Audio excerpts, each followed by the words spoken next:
குன்றவேந்தி குளிர் மழை காத்தவன் அன்று ஞான வளர்ந்த பிரான் பரன் சென்று சேர் திருவேங்கடமாமலை ஒன்றுமே துரு நம்மினை போயுமே.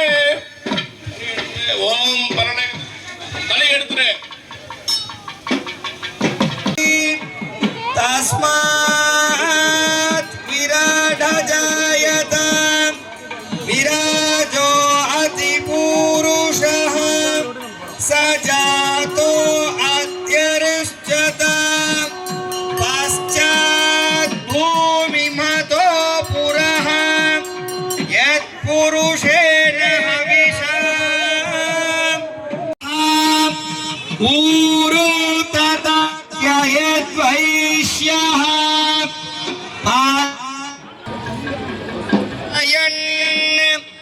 मुग्धिमस्य कौबानः अभग्नन् पुरुषं पशुं यज्ञं परिवेशे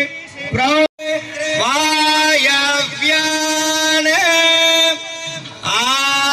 आरण्यान् ग्राम्याश्च ये तस्मात् यज्ञ